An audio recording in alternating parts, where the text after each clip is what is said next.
Atsikėliau dabar ryte ir aš taip bliamą pagalvojau, atsiprausiau, ką tik, žinai, viską pasidariau. Ir taip tiesiog, šypsena pakila, pradėjau šypsotis. Ir aš toks galvoju, bliamba, natūrali būsena. Man dabar ir taip lengva būti pozityvė, taip lengva būti aukštai vibracijai, kaip anksčiau būdavo taip lengva būti žemai vibracijai ir vis laik pykti ant pasaulio ir liūdėti. Ir dabar, kai ir viskas atvirkščiai, kaip keista ir gyventi iš tikrųjų. Tai va, čia ir pasiekmes, kai dirbi su savim. Kaip tu dirbi iš tikrųjų sąžiningas su savim, keiti savo limituojančius tikėjimus, kad tai trokda tau manifestacijoms išsimanifestuoti, nes mums nereikia išmokti manifestuoti. Mes jau dabar manifestuojam vatafo. O kas trokda? Tai yra blokai. Įsivaizduok, ir kelias, ir pilna blokų, tu turi apvažinėti, ant karts netgi negali važiuoti, turi laukti, nes šviesoforas ir te pat.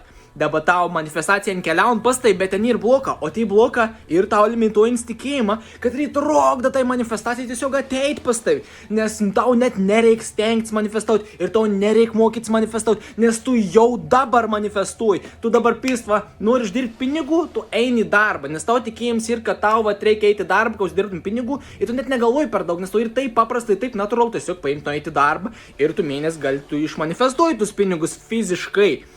Tai yra dafiga būdų, kaip tu gali tos pinigus ir išmanifestuoti be to darbo.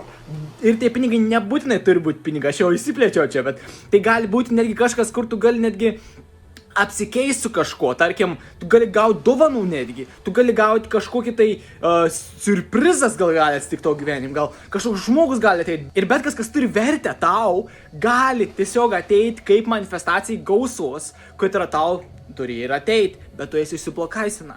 Tai keiskit savo limituojančius tikėjimus, keiskit čia va, kas tam kompiuteriai yra. Ir pradėkit gerai jaustis, pradėkit natūraliai gerai jaustis, kad pritraustumėt dar daugiau gerų jausmų gyvenime.